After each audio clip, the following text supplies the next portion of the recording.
What's going on? What's going on, ladies and gentlemen? I'm your host, Gran JEFE, and get ready for another episode of Unpopular Opinion. Joined as always by my co-host, OG Raw. I don't know if it's raining today. It probably feels good out there because it's starting to feel good out here in El Paso. So, how is the weather out there in Washington? It's looking nice. I'm looking out the window right now, man. Some clouds, but other than that, it ain't raining, so it's gonna be a good day. Hey, it's always a good day when they rain. That's why I tell people here, man, because people here, they love rain because they don't get it that much. And I'm like, when you from a state where it rains all the time, boy, listen, that's a hassle. Ain't nobody got time for that all day, all every day. Nobody got time for none of that. Don't nobody got time for any of that. That's what I'm saying. No. Like when I walk outside in this rain, I go right back in the house, bro. I was like, I ain't dealing That's with that it. today. Anybody got time for this? Nobody got time for this. Messing up my shoes. I got to step in puddles. Ain't nobody got time for that, man. But we got a good show for y'all today, man. We got a nice little stuff on the docket. We're going to be introducing some new stuff to the show today. So for, I believe, the first time on Unpopular Opinion, we're going to have over-under reaction. This is going to be a nice little segment for y'all. And also, we're going to talk some Kyrie, some coaching hot seats. Man, we got it all for you. But speaking of Kyrie, man, Kyrie is seemed like he took the grown-up step as a late.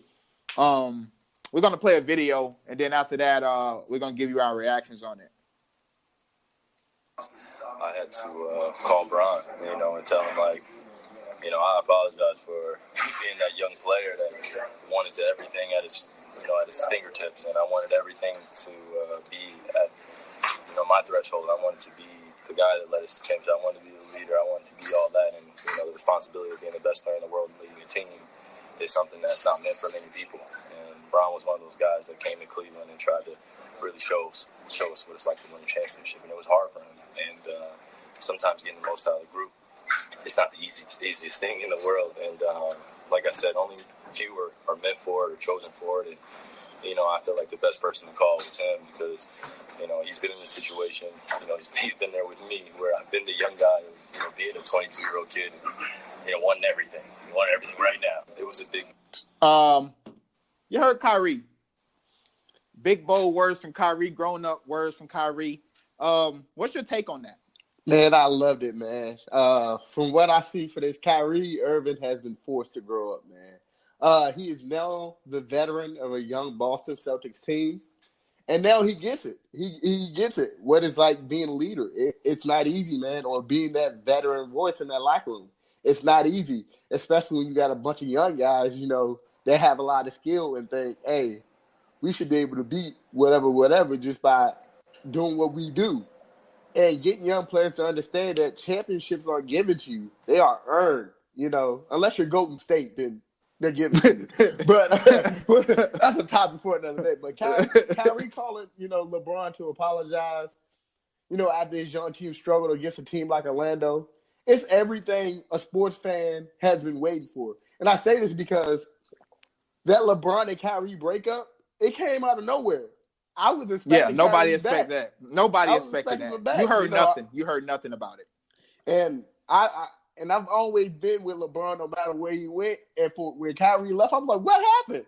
I was confused, and I believe everyone else was confused. And Kyrie, he went on SportsCenter and he talked with a few people he was tough. On First Take. Oh, he was tough. Yeah, and like he just stood his ground. No one still knew what happened. And and now we get to it. We finally hear it. We finally hear the apology to LeBron. This lets us know LeBron is an all-time great leader and a player. This right here is something we cannot question anymore.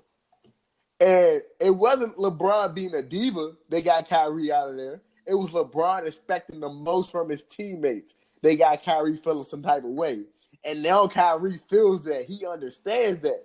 The role LeBron is playing, it ain't for everyone. It ain't for everyone. And he understands that it takes more than just skill to win a championship. You got to be able to pull, a team together. make them get on the same page, make everybody feel the same thing. Everybody got the same end goal. I ain't out here playing just for myself. I'm out here playing for the team. And now he knows that. So that apology to LeBron, man, that's everything, bro. That is everything. I'm right there with you. You know, when I first seen that, I couldn't. You know, Phil had texted me and he was like, "Kyrie apologized to LeBron," and I'm like, when he first said it to me, I'm like, man, yeah, right. Like he probably said something like subliminal, and like the media just took it and run with it. And you know, I went right away. I was like, yeah, I'm finna look it up. You know, I went on Google. I looked up a few sites. I went on Bleacher Report, site I trust, and you know, they had the story, and I seen the video. And it just shows the maturity because it really just proves a lot of people wrong, which is what I like doing. I'm in the business of proving people wrong. That's what I like to do. I like to be right. And I like when facts start to come out because when we deal with LeBron, man, it seemed like people let the facts go and then they start dealing with emotions about whether they like him or not. You know, in that 2016 finals, when Kyrie hit that shot over Curry, and he said, after the game, you know, I had Mamba mentality. Everybody took that as a slight to LeBron. Like, oh, he's playing with LeBron, but he's talking to Kobe and he's doing all this. So what does that say about LeBron's leadership? And nobody wants to go play with him and all this other stuff. And this just shows you that Kyrie, yes, wanted to leave because he wanted to be the man of his team, of his own team. But he also wanted to leave because he was too immature to see that a guy was pushing him to be better than what he probably thought that he could be. And that just shows how LeBron is. You hear teammates talk about how it is to play with LeBron and what an honor it is to play with LeBron and how smart he is and how much of a good teammate. I've never heard one person come out and say LeBron was a bad teammate. I haven't heard one teammate come out and say he necessarily had bad leadership. Now, the only thing that they will say is he probably choked away games earlier in his career because he was scared of the moment. But that's different. You can grow up to learn to be able to be the guy, you know. So when people say also like you either have to have it or you don't, I don't agree with that because I don't think LeBron have it, but he knows how to step up and get the most out of his team, and this just shows a lot from Kyrie to come out and say the first person I had to call was Bron because now I get it. Now I get what it's like to be a leader of 13 other personalities. It's not easy, man. It's not an easy feat at all. Yeah, it's not, man. You dealing with this guy. And to his point, are trying to get the quote unquote younger guys ready now. That's Jason Tatum, who think he should probably be getting 30 minutes a game. Jaylen Brown, who think he should probably be getting 30-something minutes a game. But as a leader, now Kyrie is realizing this is what LeBron had to deal with. Because I wanted to be that. I was them. I was looking at LeBron like, come on, man. And he said it. I wanted to be the one that lead us to championships. I wanted to be the one to do this. That's young immaturity. So it's big. That's a big step up in maturity right now for Kyrie Irving to come back down to reality and say, yeah, man, like I messed up. And I had to call Bron and apologize and let him know, like, I get you now, bro. Like I see why you were the way you were. And that's perfect, man. So with this question, I gotta ask, Kyrie to LA? Nah, Kyrie's not going nowhere close to LA. I don't think we'll get to see them play together again, but I do believe LeBron will pick him in the All-Star game now. So yeah, we'll play together again. Hey, that's that added motivation because he picked them last year when people were like, "Are you gonna pick Kyrie Irving?" LeBron, like, I'm trying to win. What's wrong with you? Like, exactly. No, I like winning. I don't like losing. I know when I lose, I don't seem like I'm upset, but that's just the media facade. Like, exactly. I don't like to lose. I'm trying to get the best team possible. That's why I'm gonna go get KD and I'm gonna go get Kyrie because we trying to win. I definitely agree. I don't see him going to the Lakers. But it is nice that now they can mend that friendship because to your point, man, when Kyrie left out of town, bro, like I was shocked, bro. I'm sure unless you were close to that situation, you were shocked when you found out Kyrie wanted to when Kyrie asked for a trade. You had just been to back-to-back NBA finals. You won one, you lost one. You got a chance to come back and defend your title. And you say, nah, I don't want to do that. Get me out of here. Or I'm demanding surgery. You know how mad you got to be, bro, to go get surgery? I've had 5 of them, and they're not fun. So you know how mad you got to be to say, I'm going to have surgery before I play on this team. And you know what happened, right? So this is what happened. So in that final game, LeBron gets the chase down block. Kyrie hits the big shot. But no one talked about that shot like that. I mean, we talked about it, but we didn't talk about it. LeBron was still the hero of that game. And I think they overblown the block, honestly. Everywhere. I think they overblown the block. The block heard from around the world. Yeah, Kyrie's shot was way more impactful for me. But what people also fail to realize is because people always point out the shot, but they forget those were Kyrie's only 3 points in that fourth quarter. LeBron had the first 11 or the first 9 points in that quarter. He was the reason why they were even in it to even make that shot. But see, I get it. But I said after that finals, Kyrie deserves some credit for that finals because without Kyrie in that finals, they obviously wouldn't have been champs. That 41-point game in Game 5 by Kyrie, that was monster. They needed it. They needed it all. So, but yeah, I'm there. Kyrie, I think he either stays in Boston like he says he wants to do, or he goes to New York. He's already been rumored to want to play with or play for David Fisdale. So we'll see how the end of the season go. Moving on to our overreaction, underreaction segment of the day. First, overreaction, underreaction.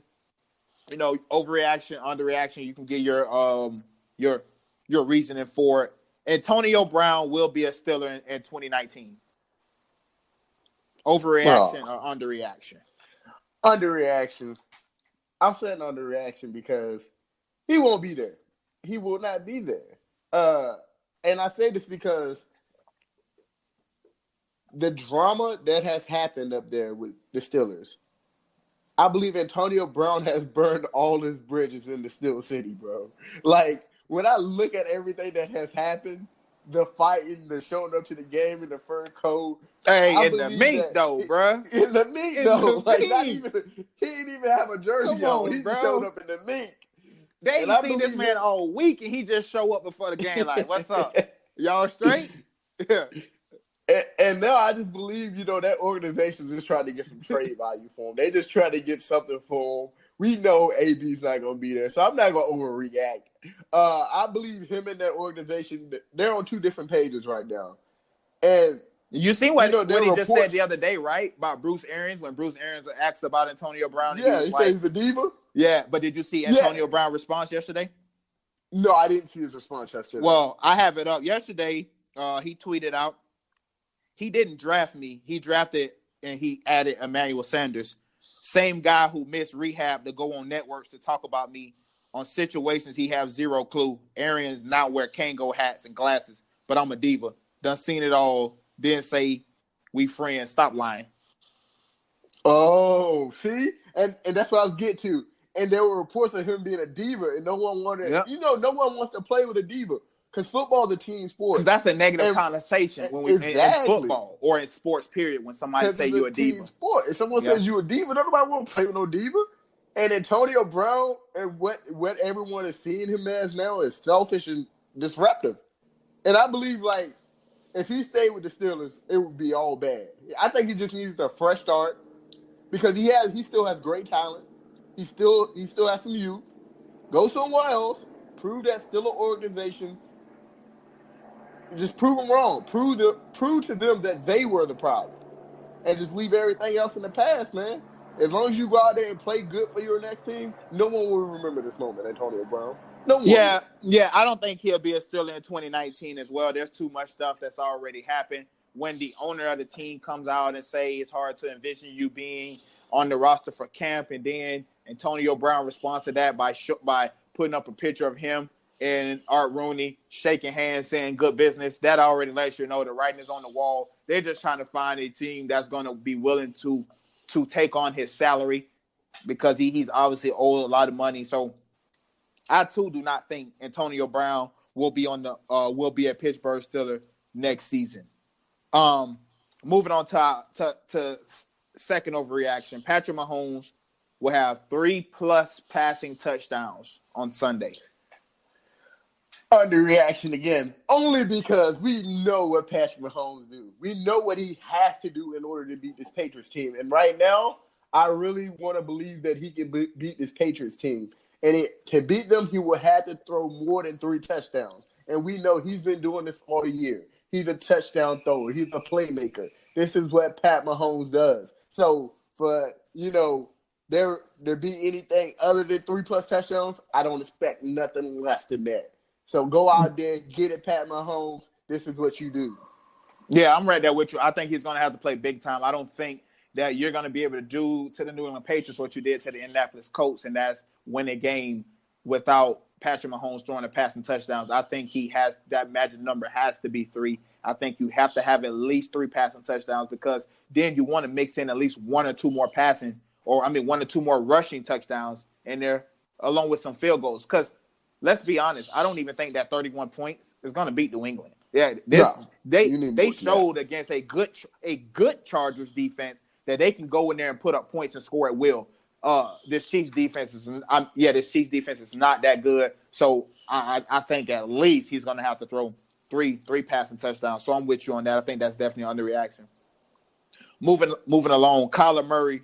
Kyler Murray will regret switching to the NFL and not going to play baseball. Overreaction. I say this because I want people to know, like, the amount going to get paid, for being a first-round draft pick is going to equal the amount of money he's going to get for his first contract, that he was going to get for the Oakland A's, or maybe more, So he won't regret it right off the bat if he does horrible, but I'm sure down the road, because baseball player contracts are really big, down the road, if he turns out to be a bust, if he turns out to be a Tebow, he will regret this moment. But right now, enjoy it, young man. Go get your money, do your thing, and have fun with it, man. Have fun with it. I'm going to say it's a underreaction because I think he will regret it. And I'm going to say I think he's going to regret it, and I hope he does well. I hope he proves me wrong. I hope he comes in and throw for 5,000 yards next year. But I just think being a NFL quarterback, the scrutiny that he's going to go through week in and week out, and they're going to be quick to toss him to the side because, one, he's already an undersized quarterback. So what they're just going to say is, see, we knew he couldn't do it anyways. He doesn't have it. I don't think he'll be able to get the amount of chances that he will ultimately be able to have in baseball to fall back on. Once you out of the NFL, you're out of playing football, really, unless you want to go play in Canada. And I don't know. Yeah, maybe you'll want to go over there, but maybe not. It's not like going back down to the AAA or, because at least you can work your way back up. 9 times out of 10, once you are out of the NFL, it's hard to work your way back into the NFL. We see guys get sent down every single day in baseball. So I think he will regret not going to play baseball. Taking the money right now, I agree with you. Go get your money, my guy. I never knock anybody to go get that money. Go get it, because they don't care about you in the end. Yeah, no one cares in the end. So they don't care. So you got to protect who you are. Exactly. Yep, look at Le'Veon Bell. Young. They don't care about you. You have to get your money now. So I agree with the decision to go play football, because we're talking about the popularity and the stuff, the endorsements and stuff that he could have associated with playing the most popular sport in the world. I mean, who can really pass that up? People dream of being NFL quarterbacks. Exactly. So that's one of the ultimate roles, Yeah, so I don't fault him for going football. I just think he's going to regret it, because I think the easier path was going baseball, because the expectations is really not there. And there's a lot of baseball players. There's only a few football players, and quarterbacks in this day and age, they get cycled around really, really quick now, because everybody want to find that new guy. Yeah. So that's the uphill battle he's going to have to face with. Kareem Hunt will not play for a NFL team in 2019. Will not play. Oh, I do believe this is true. So my reaction to this, I'm not going to overreact on this one, man, because if you look at the sudden just cut of him, that the Chiefs just ended him, you're done. Madden took him off the game and just gave him number 25, bro. They gave him number 25. Yes, on my Madden Ultimate team, I had Kareem Hunt as my running back, a 92 overall Kareem Now Hunt you as my got running back 25. and now I got number 25 sitting on the bench. That's all it says. You giving the ball, it says number 25 under him. And for them to do that, I don't see him get back in the NFL. I think what they did to Ray Rice, you know, what's that one guy that played for the Giants? I can't even think of his name right now. But like anything dealing with domestic violence in the way the world is moving right now, you're done. You can't do those kind of things. No matter if you were in the right or the wrong. Something out of character or out of a professional manner, you're done. Like you can't do those things and expect to be an athlete on the biggest stage. I was just having this conversation with a few of my fellow Cleveland Brown fans or counterparts in a group chat because somebody asked, would we want to get Kareem Hunt? And people were saying, no, he did this. We don't need another kicker. You know, we already got to find one. Yeah. Yeah, they was going in, bro. They was going in. And I was like, why is it that in football or in sports, people don't deserve second chances? I say, how would you feel if somebody stood outside your job when they wanted to hire you back and protested you not getting a job to go feed your family? But only in sports do we say, oh, this person doesn't deserve a second chance. And I don't like that. Now, I'm going to go overreaction because there's plenty of teams, Garner, that want Kareem Hunt. We know for sure the Bears have been reported. They want to get Kareem Hunt. You know, there's teams that will get him. He's 24, 25 years old. This guy is still in his prime. You know, I think he will be on the NFL roster next year because one, he's going to be at a cheap price because now he has no leverage to do anything. So I think it's an overreaction. Because I think he will play in 2019.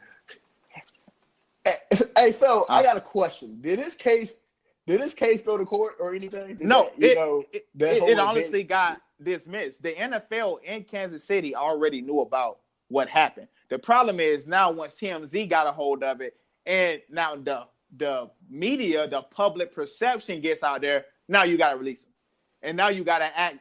So he's guilty. Yeah. Until proven guilty. That is what I don't like.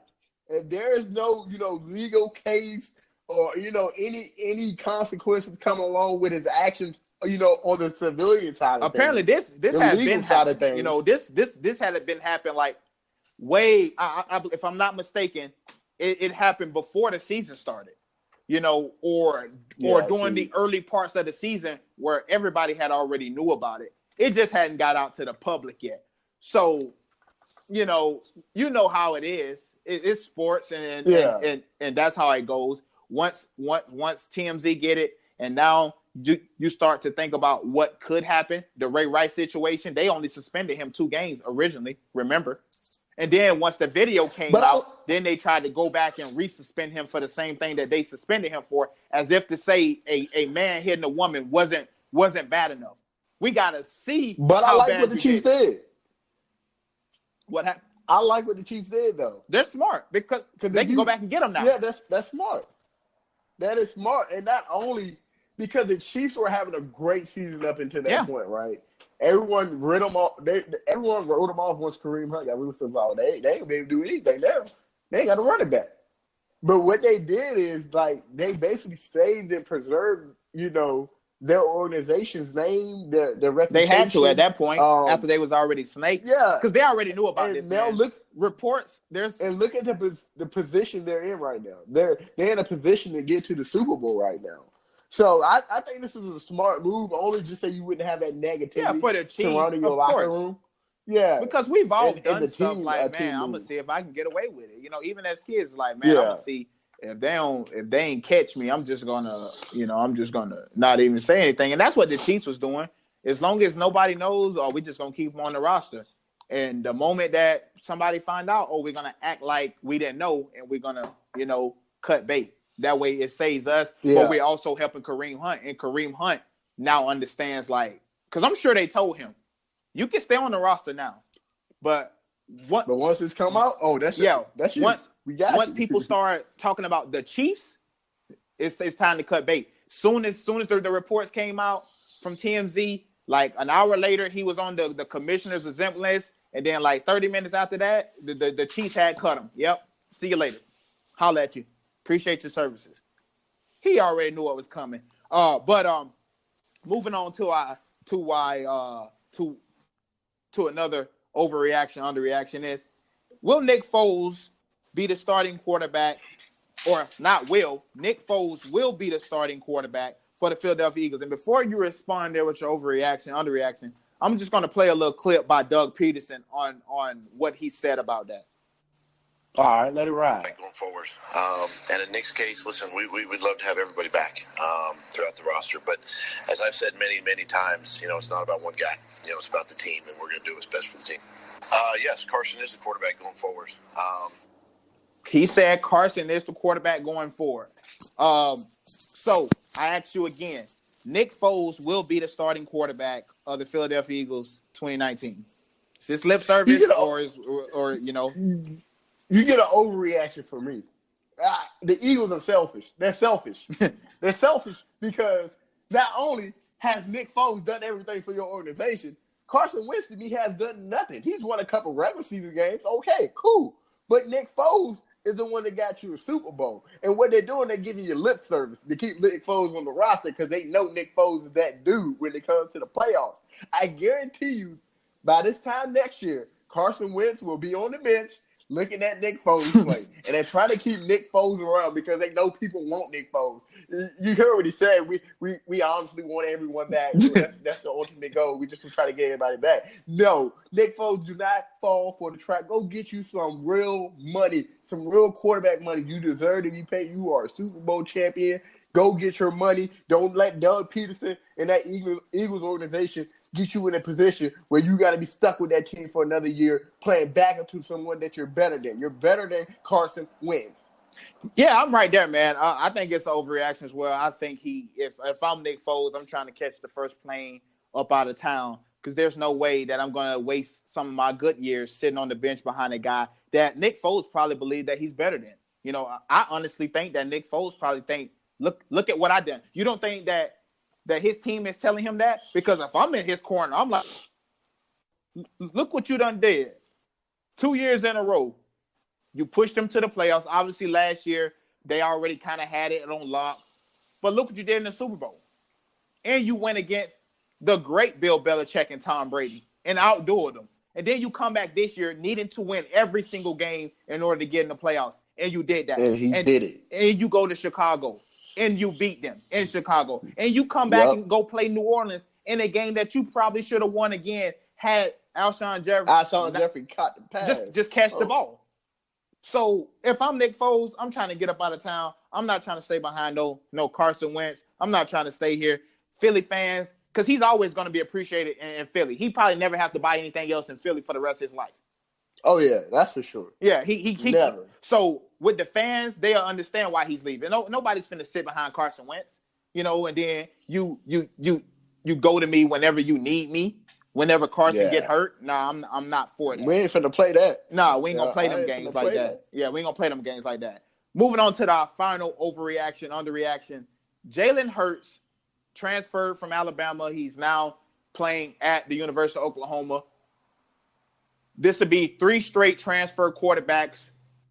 Baker Mayfield transfers from Texas Tech. He wins the Heisman. Kyler Murray transfers from Texas A&M. He wins the Heisman. Jalen Hurts transfers from Alabama. He wins the Heisman. Overreaction, underreaction. Oh, man. You get an overreaction from me. This is great because this is what I want to see. This is like, I want to see an Oklahoma-Alabama game. Well, wouldn't that be nice? Tua versus Jalen? Dude, this would be dope.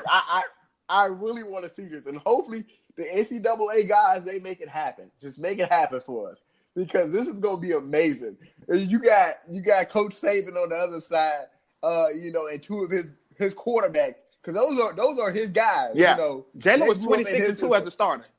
Exactly. So, and we get to see this, dude. This is gonna be magical. I love it. Hey, Jalen Hurts, you might win he might just mess around with the Heisman this year, for real. He might just do it. And that's why I'm gonna go underreaction. I mean, listen, I'm a big believer in that scene walks like a duck, quiet like a duck, it's probably a duck. Listen, 3 straight transfer quarterbacks, and the other 2, we didn't really know what they were gonna be. We didn't know Baker was gonna be that special. We didn't know Kyler was going to be that special. But we know a thing or two about Jalen Hurts. As I just mentioned, this guy's 26-2 as a starter in the SEC. And had just one half a bad play in a national championship, really, from winning another one, and a Deshaun Watson magical drive away from having 2 national championships. So, for me, I'm going to go underreaction. I think Jalen Hurts could easily win the Heisman in a Big 12 where they don't really play defense. Where we seen that guy like Sam Ehlinger of Texas, who is the same type of quarterback as Jalen Hurts, but not nearly as explosive. And if you look at Jalen Hurts last year, he did something that I said that he wouldn't be able to do, and that's to improve as a passer. He's still not great, but I think in the Big 12 and Lincoln Riley offense, I think what he can do in that offense, I think Lincoln Riley he can definitely hone his arm skills over there. Yeah, like you said, it's wide open. It's wide open.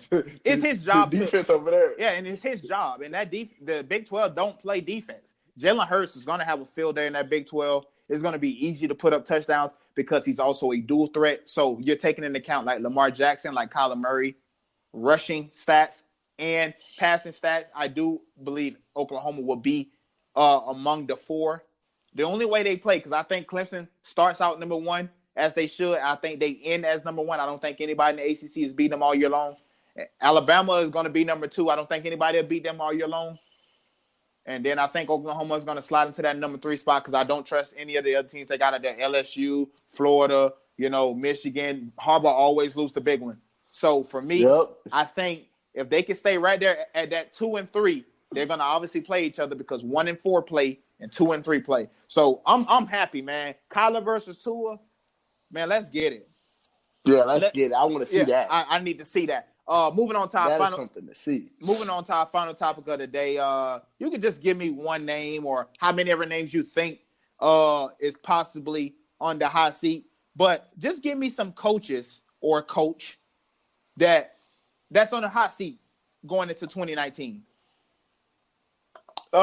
So if we're talking like they need to get the job done now, I'm gonna give you if I don't think so. Cliff Kingsbury, I don't think he'll be on the hot seat as much, but I think he's still on the hot seat. Yeah, I definitely agree with that. I definitely agree with that. Arizona, they had a coach down there, right? He gave them 2. He's my seasons, defensive right? coordinator now. Yeah, so he gave him 2 seasons, and they just let that man go like it's nothing. No, 1 season. First season. 1 season. See, and that's even worse. First they gave season. him 1 season With a rookie quarterback and Sam Bradford. So that's tough. I believe he's on that. I believe he's expendable. Another coach, Dan Quinn, man. That's a good pick. Quinn. That's a good one. Dan Quinn, because if you look at that Atlanta team, bro, they're supposed to be winning. Yeah. And they are not winning. Ever since that Super Bowl loss, I believe that just crushed them. For the whole state of Georgia. The whole state of Georgia. He needs to take back control of that locker room, man, down there. And another head coach, Sean McDermott, man. Buffalo Bills. He needs to get it. He needs to. I get it. Yeah, I get it. Buffalo. You got players walking off the field at halftime. Come bro. On, man. I don't want to play no more, bro.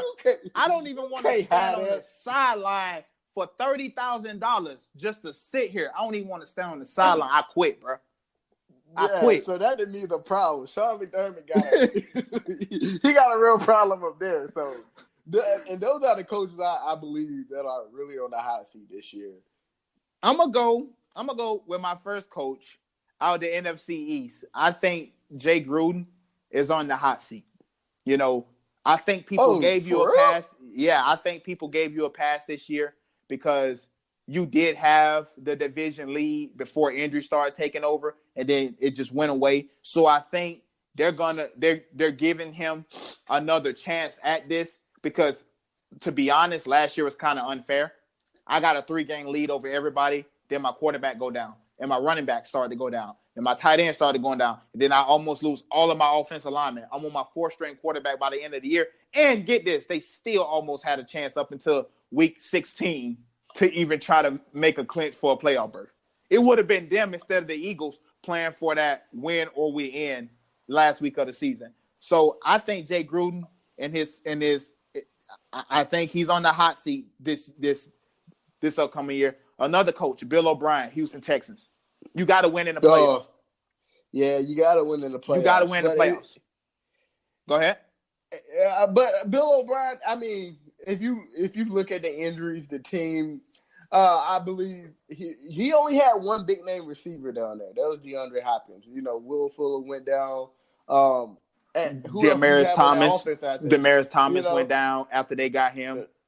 Yeah, so it's not completely his fault. But with a team like, let's say, the Falcons, who had all their receivers healthy, and you have a Julio Jones, and you have a Mohamed Sanu, and you have all these other guys to complement your quarterback, Matty Ice, who is a good quarterback, and you talking about, you know, the Houston Texans team with Deshaun Watson, that some guy they just found. You got to give him a chance. You got to give him a little bit more. You know. But he has already been there. He's supposed to be the quarterback guru, and he had his chances at drafting some big time quarterbacks, and he passed on them for the likes of guys of keeping Case Keenum and Tom Savage and Brock Osweiler. So I'm telling you, the time is ticking on Bill O'Brien. Last year, Deshaun Watson got hurt before they went into the playoffs. They lost. This year, you had Deshaun Watson. You had a home playoff game in your building.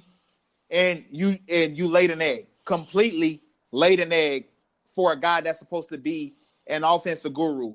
And my last coach that I think that's probably going to be on the hot seat coming up is Matt Patricia. We've seen Detroit ability to get rid of quarterbacks really, really soon. They got rid of Jim Caldwell in like a couple seasons. They went through the defensive coordinator for Philly. Patricia, his name. Go ahead.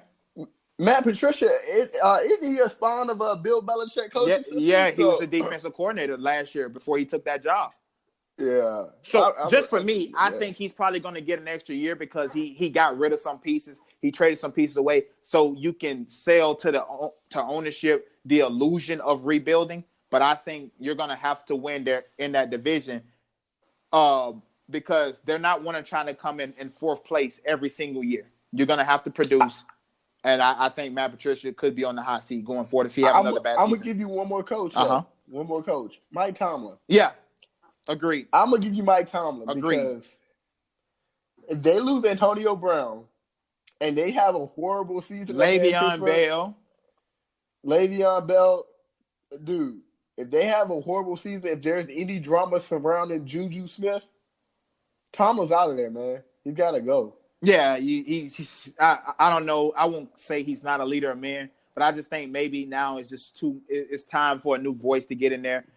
They say he's too much of a player coach, which is the reason why Terry Bradshaw and all the older Steelers really don't like Tomlin, because they say he's not hard-nosed like the Steel City they are in the Steel Curtain days. So for me, I think there's a time to be a player coach, but you have to learn to put your foot down. Almost like being a parent. Yeah, we can be cool. We can be but one thing about it, I'm still your parent, and I'm going to treat you as such. You're not my friend. Exactly. You're not my friend. We all have a job here. I think Mike Tomlin needs to start playing his role a little bit tougher. You can still be a player's coach and still be tough.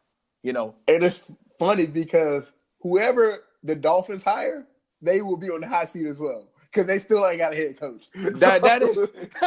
I thought about the Dolphins as well. Just anybody in that division really is already still on the hot seat. Adam Gase, he think leaving Miami that took him off the hot seat. No. Nah. You right back on it. You back on it because you expected to beat Bill Belichick and Tom Brady. You ain't coming here just to show flashy plays. So that's going to be it for today's show, guys. I appreciate you guys for downloading the podcast.